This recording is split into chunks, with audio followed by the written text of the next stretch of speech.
النهارده كان يوم مثير جدا جدا في الدوري المصري، يوم حافل، يوم كان في غاية الأهمية. كل العيون اتجهت عصرا إلى مباراة الزمالك وإنبي في استاد القاهرة، ثم مساء إلى مباراة بيراميدز والأهلي في استاد الدفاع الجوي. إنبي عملها عصرا وتعادل مع الزمالك بدون أهداف في مباراة كانت مثيرة وحافلة وضياع أهداف، سواء من إنبي اللي سيطر على الشوط الأول أو الزمالك اللي سيطر على الشوط الثاني. إنبي كان ممكن يسجل هدفين أو ثلاثة في الشوط الأول خاصة، والزمالك كان ممكن يسجل هدفين أو ثلاثة في الشوط الثاني، لكن انتهت المباراة بالتعادل السلبي بدون أهداف. فرحت جماهير النادي الأهلي وفرح مسؤولو بيراميدز، لأنه الأمل تجدد من جديد، خاصة جماهير النادي الأهلي. زي ما بنتكلم على جماهير الزمالك والملحمة اللي بتعملها، نتكلم على جمهور النادي الأهلي. النهاردة كان كامل العدد، مفيش كرسي فاضي في مقاعد النادي الأهلي. جماهير من قبل المباراة بتهتف، وبعدين زادت معنوياتها جدا بعد تعادل الزمالك، وقالت لك خلاص بقى كرة في ملعبنا، نكسب النهاردة هيبقى فرق 3 نقاط، نلعب الزمالك، نكسب الزمالك، نخلص النقاط، نبقى احنا متقدمين بالمباريات او المواجهات المباشرة. وبالفعل الاهلي بدأ 10 دقائق المباراة كأحسن ما يكون، فتفائلت جماهير النادي الاهلي بزيادة كمان. ثم عاد بيراميدز الى اللقاء وفضل الشوط الاول متكافئ مع افضلية للنادي الاهلي. الشوط الثاني الناس كلها قالت انه هيحصل تغييرات، واللعيبه اللي على الدكه وبن شرقي وامام ومروان والناس دي كلها، لانه الاهلي في اشد الاحتياج للفوز. ولكن تاتي الرياح بما لا تشتهي السفن. نحيي انبي الاول على ادائه الرائع والرجولي والفير بلاي امام الزمالك، والزمالك اهو طلع من المباراه بنقطه، مش من غير نقاط على الاطلاق. اما الاهلي فحصل الامر العجيب جدا. الاهلي فجاه بدا الانهيار في الشوط الثاني، لخبطه، دربكه، تسديده تاخد ايد مصطفى شوبير وتسكن الشباك، وبعدها الاهلي يتعادل بهدف اراه صحيحا لمحمود تريزيجيه حتى الخطوط من وجهه نظري، لكنه حتى لو الهدف صحيح بعدها على طول فيستون مايليون جاي مسجل الهدف الثاني. الحكم يدي 10 دقائق وقت بدل ضايع، ضربه جزاء لنادي بيراميدز يسجل منها كريم حافظ، يشوطها تيجي في ايد مصطفى شوبير وتسكن الشباك. هزيمه قاسيه وعنيفه وثقيله للنادي الاهلي بثلاثيه امام بيراميدز. تفتكروا امبارح مع ضيوفي قلت انه الزمالك بيكسب بيراميدز وبيراميدز بيكسب الاهلي والاهلي بيكسب الزمالك. ده انا قلته امبارح وقلته اول امبارح، ودايما بقول الزمالك كعبه عالي على بيراميدز، بيراميدز كعبه عالي على الاهلي، الاهلي كعبه عالي على الزمالك. لكن الله اعلم المباراه اللي جايه ممكن يحصل ايه في الحاله المترديه اللي فيها النادي الاهلي. اشتعلت السوشيال ميديا بعد المباراه غضبا من مجلس اداره النادي الاهلي، غضبا من مدرب النادي الاهلي، غضبا من لاعيبه النادي الاهلي. واصبح الامر شديد الصعوبه. خلاص فاضل لك 3 مباريات. مبدئيا الاهلي خارج بطوله افريقيا الموسم المقبل، ده مبدئيا، لانه عشان يدخل بقى احسب الحسابات لازم يكسب الزمالك ولازم بيراميدز يخسر، وشغلانه صعبه. فالاهلي غالبا خارج البطوله الافريقيه، بل قد لا يلحق بالمركز الثالث، لانه الفارق بينه وبين سيراميكا اللي كان مريح النهارده هي نقطه وحيده. والدنيا صعبه، زمالك 50 نقطه، بيراميدز 47، الاهلي 44، سيراميكا 43 نقطه. سيبك من اللي تحت، المصري بعد فوزه النهارده على سموحه بقى 37، انبي 36 بعد تعادله مع الزمالك، سموحه 31 نقطه. من الاقرب للفوز ببطوله الدوري العام؟ بوضوح شديد جدا الزمالك. ليه؟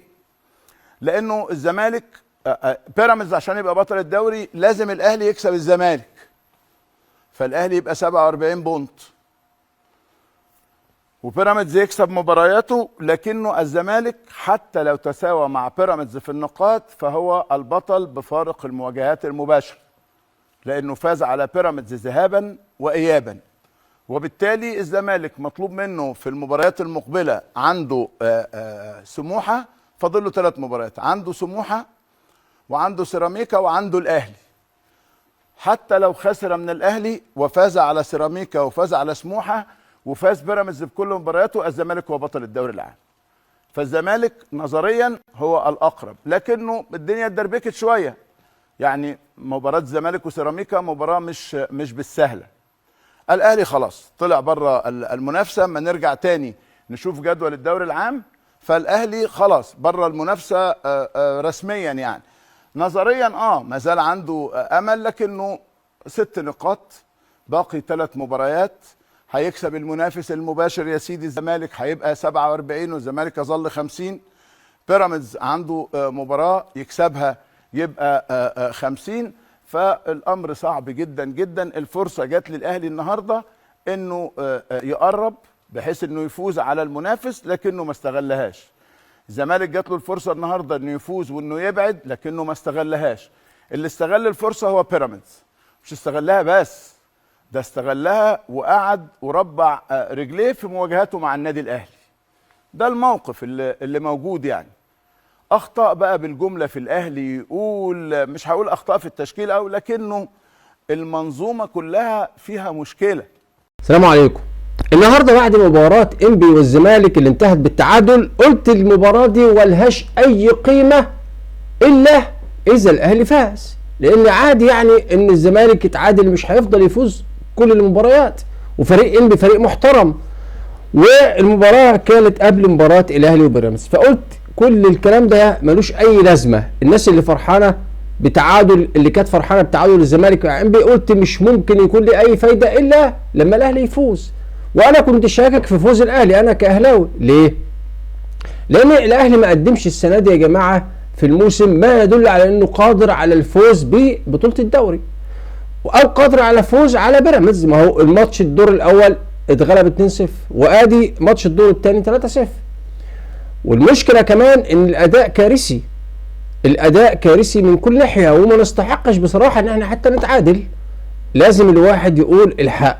الموسم ده موسم كارثي بكل ما تحمله الكلمه من معنى لفريق الكره بالنادي الاهلي. ممكن تكون في العاب الصالات او الكلام ده متفوق ومكتسح، لكن فريق الكره السنه دي كارثه بكل ما تحمله الكلمه من معنى. ما نستحقش ان احنا حتى نشارك في الكونفدراليه. وانا ليا وجهه نظر بعد النهارده، اتمنى ان الاداره تشارك او جهاز الكره يشارك بفريق من الناشئين عشان نبعد حتى عن الكونفدراليه. مش عايزين نشارك في الكونفدراليه. يعني حتى دلوقتي احنا بيننا وبين سيراميكا نقطه واحده، سيراميكا كليوباترا 43 واحنا 44. فممكن نكمل بالناشئين، ندي فرصه لسيراميكا يبقى رابع ثالث الدوري. احنا مش عايزين نشارك في الكونفدراليه بتاتا. خلاص؟ ونعملها بقى اعداد للفاضل 3 ماتشات، نعملهم اعداد للموسم القادم. ما هو احنا بصراحه الماتش الجاي ماتش الزمالك، حتى لو تعادلت، حتى لو غلبت، انت كده كده خلاص. حتى دوري ابطال افريقيا انت فقدت فرصتك فيه، لان بيراميدز فارق عنك ب3 نقط، وباقي له 3 ماتشات مش هيسيب فيهم ولا نقطه عشان ياخد المركز الثاني ويشارك في دوري ابطال افريقيا. وبكل بصراحه احنا ما عندناش فريق يستحق يشارك في دوري ابطال افريقيا. الفريق كله بالكامل عايز يتصفى. يعني تاخد الفريق الموجود حاليا دلوقتي، تاخد فيه 3 لعيبه، منهم 3 لعيبه فقط اللي ممكن تكمل عليهم. يعني ابتداء حتى حارس المرمى مصطفى شوبير اللي الناس قاعده تنفخ فيه. يا جماعه والله حارس متواضع، والله مصطفى شوبير حارس متواضع، والله الاهلي ما عندوش حارس مرمى فعلا كويس. طيب ديانج طبعا عشان مسافر مش في باله خالص الماتشات، والعجلات اللي بيدرب الفريق بادئ بيه ما تعرفش بادئ بيه ليه. امام عاشور دماغه مش معاه، وتريزيجيه عايز يعمل فيها كوماندا وخلاص، وزيزو زي ما انتم شايفين. شوف اللي انا عديتهم لك كل دول ما يستحقوش يلعبوا في فريق النادي الاهلي. انا بقول لك ما عدا يمكن ياسين مرعي رجوله، ياسر برهان رغم اخطائه بس بيلعب بروح. كوكا النهارده كان احسن من ناس كتير. كوكا اللي الناس كانت بتهاجمه احسن كتير من ناس كتير موجوده. فانت ال3 لعيبه دول ومعاهم بالعمر اللي كان غايب، تكمل عليهم بقى وتعمل فريق محترم. خلاص كل اللي فات ده كله